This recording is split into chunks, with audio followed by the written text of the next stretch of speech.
Today we are going to get into our core mindfulness skills.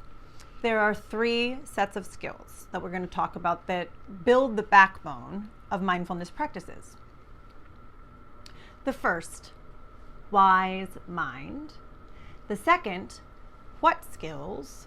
And the third, how skills.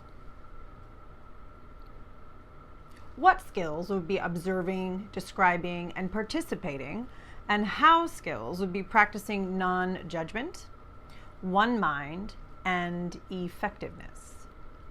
Today, we will focus on wise mind. Wise mind is finding inside yourself the wisdom that each and every one of us has. You can call it your intuition. You can call it your connection to God. You can call it your highest self. Again, however you identify and whatever you'd like to call it, that sounds like when you feel that you can listen and just know. That is the wisdom of wise mind.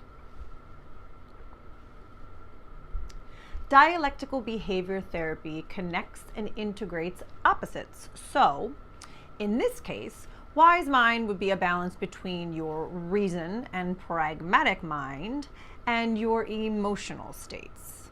Wise mind helps us to appreciate and experience reality as it is. Inner wisdom includes the ability to identify and use skillful means for attaining valued ends. It's also the ability to access and then apply knowledge, experience, and common sense to a situation. This is hard for some people, and everyone has the capacity to use their wisdom. Reasonable mind and emotional mind are both states of mind, and they both can get in the way of our using wise mind. Have you ever met someone who, when they get a little stressed out, always have to figure it out? They need to know exactly what is happening. They cannot have it be any other way, and they need to feel as if they are in control. They are in their reasonable mind. They are reasoning through it. They are muscling through it with their thoughts. Now, we all know we've experienced in ourselves or others that sometimes we're so into our emotions that we can't really even think straight. That gets in the way of wise mind as well. And this is a place where in extreme cases, there's a split. If you recall an experience of both of these mind states, you'll see that reasonable mind feels, thinks, and acts very differently than emotional mind feels, thinks, and acts. Emotions are energy in motion. Sometimes that energy is bottled up so intensely that it explodes out of control. You cannot control your thinking and your behavior when you're completely emotional. You're ruled by your mood, your feelings and urges to do and say things that may not be true. Facts, reason, and logic just aren't important at these times. Emotion mind as a state of mind is not always within our control. Sometimes illness, tiredness, substances, hunger, poor nutrition, or environmental stress can make us vulnerable to becoming emotionally driven. Emotions really are beneficial, even when they are intense. Think about intense love and how that has affected your life or history. It's fueled wars. It has also motivated relationships and created a sense of intense devotion. When we are intensely devoted, we stay on task. We do what needs to be done, and we keep our promises. It's good to have some intense emotions. Some people have more intense emotions than others. Remember how we talked about highly sensitive people and people with certain personality disorders? If you identify with either, it's completely okay that that is the place that you are coming from. The skills we're about to learn are just that much more important. People who feel intense emotions also tend to be very passionate, and that means that they have solid beliefs and values, that they love deeply, that they are always looking to support the causes that matter to them. Being in your emotional mind can cause us to be very compassionate and courageous. And if there's access to reason, a person who's emotional can overcome great danger or act on great love. What we want to get a handle on is when our emotions cause problems. Emotionally driven people can shut down and act from autopilot in extreme situations. Some disassociate. They appear like they're very, very calm, but on the inside, they are in extreme upset and their nervous system is firing like crazy. Sometimes these types of people isolate so that they don't get triggered into that sort of separated state. They might stay very quiet, avoid participation, or feel like they're apart and very separate from others. These people are still under the control of their emotions and need to be brought forward so that they can express them and apply that reason so that they get better connected to themselves and their surroundings and the people in their lives. Emotions are ineffective when they result in positive outcomes in the moment, but not long term, or when the emotional reaction does not fit what is actually happening now. In 12-step programs, there is a saying, if it's hysterical, it's historical. Meaning, if the situation right now does not cause for extreme reaction and you are reacting in an extreme way, you might want to check in with your inner child. You might want to think about what this experience reminds you of from your past. Most of the time when you're extremely emotional, or as I said, hysterical, the past-based situation was either traumatic or it happened when you were very young and you didn't have the reason and mental faculties to truly understand it. And you do now because you are an adult. When you realize that this reaction comes from the past, you get access to reason and can balance in wise mind, diffusing your hysterics. Now, I do want to acknowledge that there is a difference between strong emotions and being solely in emotional mind. Being highly emotional or highly sensitive does not mean that you solely use your emotional mind. It just means that the emotional mind is highly active and developed, and you could say that you are emotionally intelligent. Strong emotions can be kept in control of that state because you can apply reason to it. I find strong emotional intelligence to be a superpower. I also identify as a highly sensitive person, so I speak to this from a very partial point of view. I also work with a lot of highly sensitive people, and they tend to be our artists and entrepreneurs and people who are very passionate about their lives and really want to make a difference and are connected beyond the day-to-day regular herd way of being. Being solely in emotional mind is less in control, if not out of control. It doesn't necessarily suggest that a person's emotionally intelligent, but more so reactive. The opposite state is reason-mindedness. Reason mind is just as extreme as emotional mind. It is a state that detaches from emotions and values. A completely reasonable mind is analytical, and sometimes that can be problematic in the sense that you are not able to communicate with others, or your rationale moves so quickly that you get ahead of everything and you can't be understood. Wise mind has reason settle in and listen to your emotions. You apply logic, pause, and allow that energy and motion to be expressed. You don't want to be ruled by facts, reason, and pragmatism. Just like emotions, there are benefits to reason. You couldn't build things or discover new techniques or technologies without logic.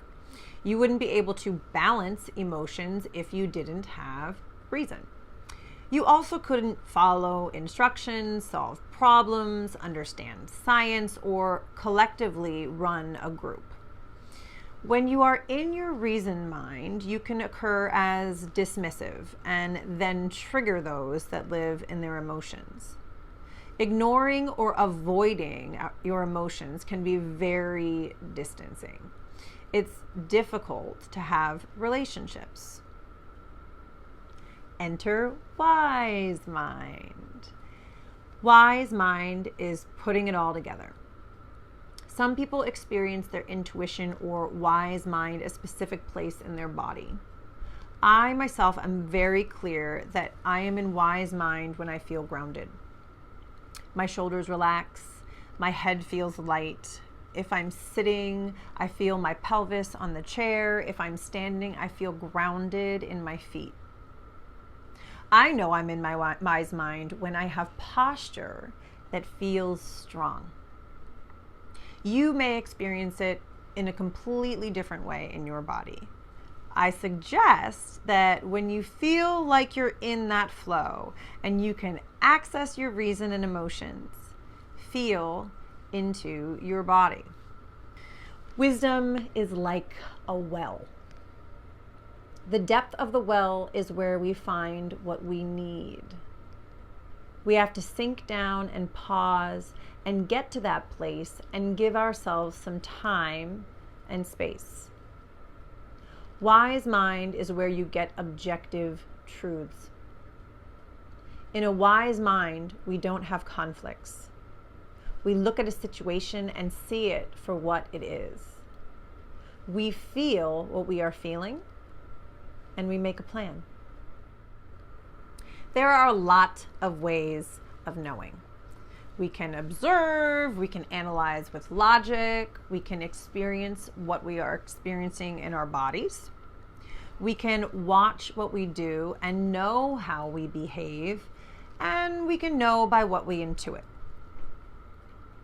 When you first seek wise mind, you have to remember that you're going down into a well, and as you approach the bottom of the well, there might be a lot of echo and static and muffled noise and disorientation. But when it becomes clear, you will know that you are there. How do you practice wise mind? Wise mind is like riding a bike. You can only figure it out by trying it out. And when you get it, you know it. So, right now, I want you to practice a breathing exercise that connects you to your breath over your thoughts and your emotions. Take a moment to get yourself settled and close your eyes.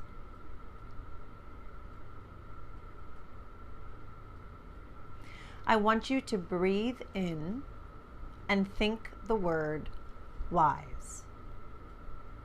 Hold the top and then breathe out and think the word mind. Breathing in, wise.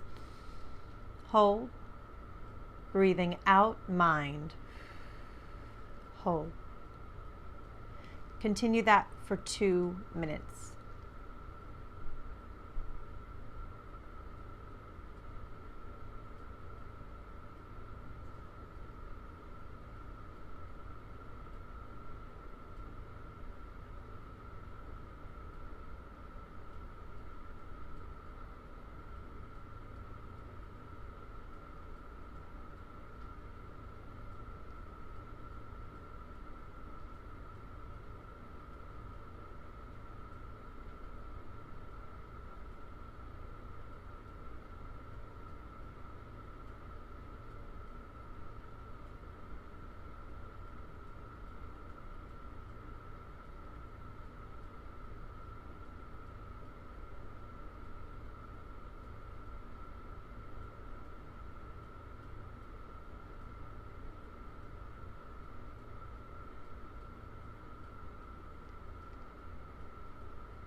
Okay.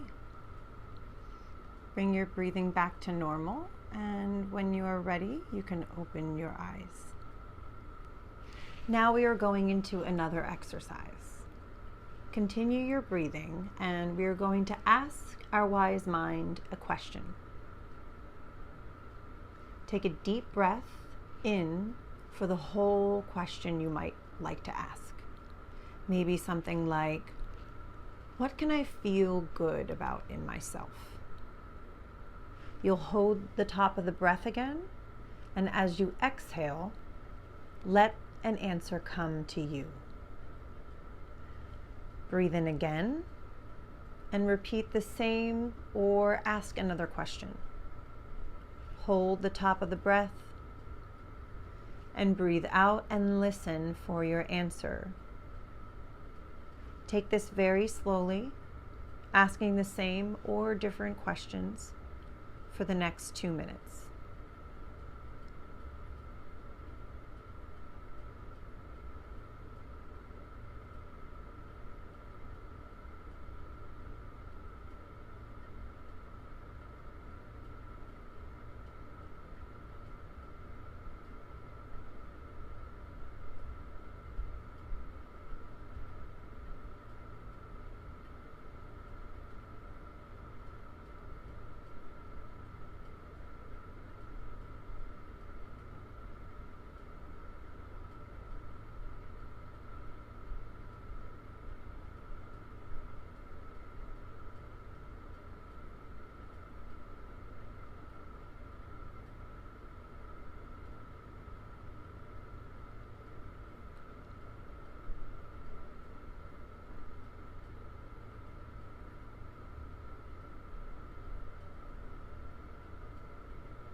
All right, that's been 2 minutes. I hope you got some wonderful answers to your questions. We have one more exercise. In our last exercise in Wise Mind for today, we will be expanding awareness. Close your eyes and just inhale and exhale normally. Try to think about and focus on your center, just around your gut below your belly button. I want you to keep your attention there, breathing in slowly for 4 breaths.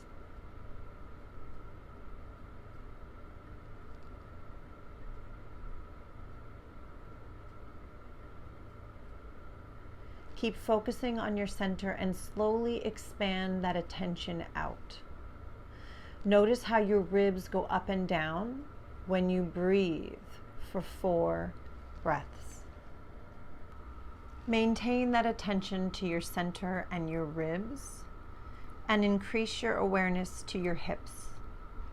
If they are tense, use your breathing to relax them for 4 breaths.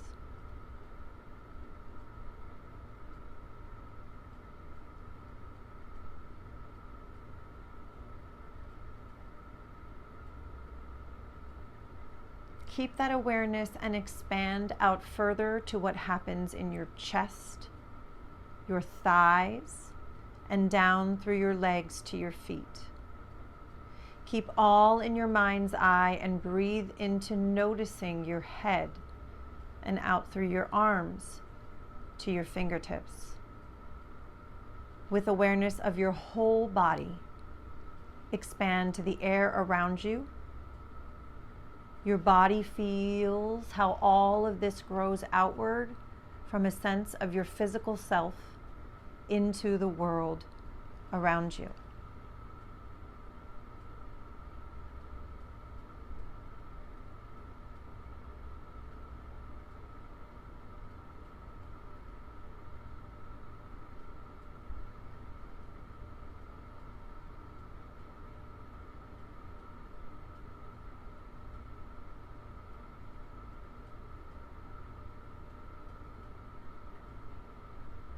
Now open your eyes and come back to the lesson.